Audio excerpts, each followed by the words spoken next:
Continuamos en el atardecer Sol y Luna de la Radio Nacional de Colombia. Hace algunos días se llevó a cabo una tertulia aquí en Bucaramanga, en la Biblioteca Pública Gabriel Turbay, sobre un personaje que todavía despierta amores y odios en la ciudad. Un personaje supremamente importante de nuestra historia. Estamos hablando de Aurelio Martínez Mutis. Ángela Corredor, ella es comunicadora social, fotógrafa, magíster en gestión de la tecnología de la información y es quien nos acompaña ahora mismo. Ángela, ¿qué tal? Bienvenida a los micrófonos de la Radio Nacional de Colombia. ¿Cómo va todo? Muy bien, gracias por esa introducción, Carlos. Está excelente, me encanta estar aquí el día de hoy y por supuesto a todos nuestros oyentes de Radio Nacional que espero les guste este poquito espacio que vamos a hablar el día de hoy, pero que pronto seguiremos estando aquí en Radio Nacional. Háblenos un poquitico, dejemos un poquito de claridad. Hubo esa charla sobre Aurelio Martínez Mutis, entre la gloria y el olvido, ¿no? Esa fue una, pero entiendo, Ángela, que usted también tiene un libro sobre Custodio García Rovira. Así es, son crónicas periodísticas históricas. La primera fue, como tú lo acabas de mencionar, un hijo ilustre de Bucaramanga, José Custodio Cayetano García Rovira. Y esta es la segunda crónica periodística que voy a lanzar, que es sobre Aurelio Martínez Mutis.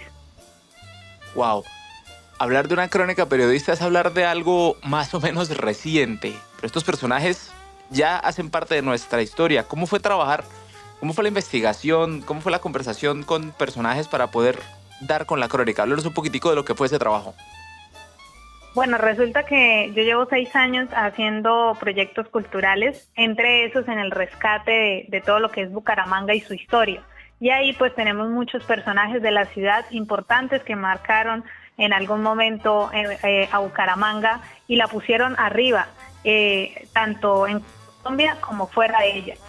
Y ahí es donde me llama la atención desde la parte literaria empezar a rescatar estos personajes. Me encuentro con el investigador Hernán Darío Castillo, el investigador cultural que ya tiene una trayectoria en literatura bastante fuerte, y ahí empezamos a hablar y a decir, bueno, hagámosla, como yo soy periodista, hacia el lado del periodismo, y con su investigación histórica sacamos estas ya 2 crónicas periodísticas. O sea, es más bien un texto periodístico, pero hablando de personajes históricos. Eso suena muy llamativo. ¿Cuál ha sido la aceptación que han dicho las personas que han podido tener la oportunidad de leerla? Bueno, con la de Custodio la gente le gustó muchísimo, empezaron a llamarnos, fuimos a San Gil, Barichara, Villanueva, todo ya hacia Santander, y acá en Bucaramanga fuimos en todos los colegios, universidades, con estudiantes, profesores. Hemos hecho una labor bastante fuerte en cuanto a recordar y dar una buena enseñanza de qué fueron estos personajes, porque por ejemplo a Custodio contamos la historia, pero también le mostramos, por ejemplo, a los niños y a los jóvenes la importancia de querer nuestro patrimonio y que cuando lo queremos, pues no lo dañamos y también lo conservamos y lo cuidamos, que es como el mensaje principal de estas 2 crónicas. Háblanos un poquitico de quién fue Custodio García Rovira, quien además tiene una estatua en el parque más importante de la ciudad, el que está justamente en el centro administrativo, y tiene una frase que se le achaca, ¿no? La de Firmes Cachirí. Pero ahí hay algunas dudas todavía. ¿Qué encontró usted? ¿Quién es este personaje? Bueno, en la documentación hablamos que José Custodio Cayetano García Rovira nace en marzo, le llaman así José por el mes de San José, Custodio por el ángel Custodio y Cayetano por el ángel del dios del trabajo. Y ahí nace Custodio en una edad donde todavía no había, digamos, buena academia acá en Bucaramanga. Lo mandan para Bogotá a estudiar a San Bartolomé. Ahí empieza a ser el académico que le encantaba estudiar y era muy disciplinado. Entonces rápidamente se convierte en maestro y siendo, digamos, lo que hoy llamaríamos un docente entregado al tema de la academia, lo apodan el estudiante. y este estudiante pasa a las fuerzas militares y rápidamente se vuelve general por su misma disciplina. Entonces él rápidamente se vuelve general y estando como general le dicen que sea presidente en el triunvirato. Entonces en la Nueva Granada de ese momento, lo que hoy llamamos Colombia, él fue presidente 2 veces, pero él estaba, digamos, al principio, aunque fue orientado por las fuerzas españolas, luego ya él cambia como su parecer y ahí se vuelve independentista y entonces lo mandan a fusilar ya con sus tropas, luego de la batalla donde iban perdiendo y él dice que firme es Cachirí, pero obviamente en ese momento pues no iba a ser como tan cordial, se nota que obviamente dijo otras palabras, pero pues digamos que el símbolo de Firmes Cachirí es lo más importante.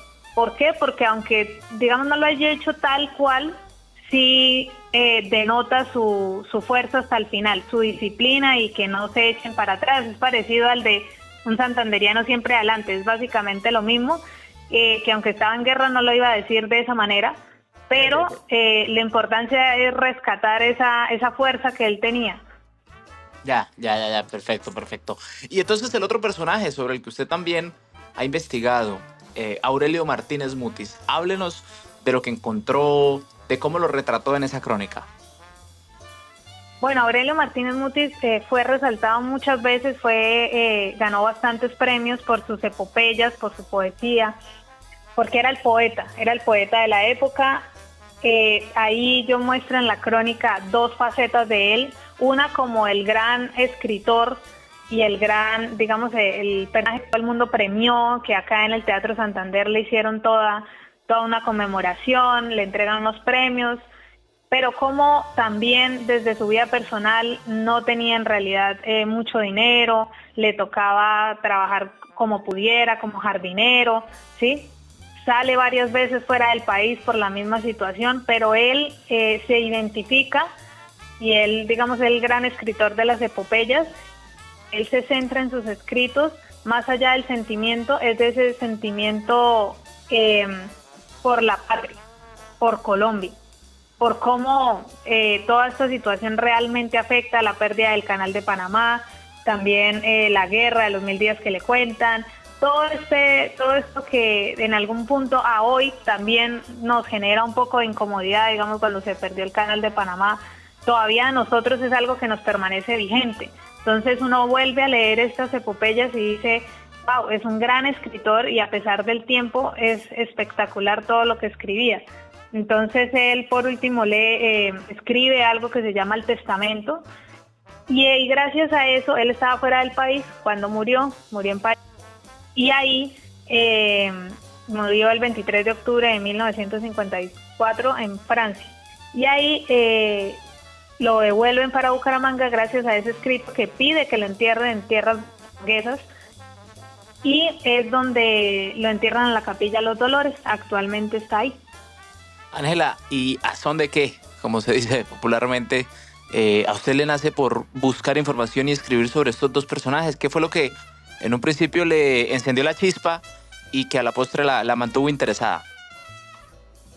Bueno, digamos que con Custodio fue algo más personal, porque pues yo a los 27 años estoy estudiando un doctorado y él muy joven también ya era doctor, ya era el académico de la época, él murió a los 36 años, Custodio García Rovira, entonces esa conexión con él de esa parte académica fue lo que más me gustó, o sea, digamos que había una proyección grande y de ese amor por la tierra, por Bucaramanga, por Santander, entonces conecté muy rápido con su historia y decidí escribir de él.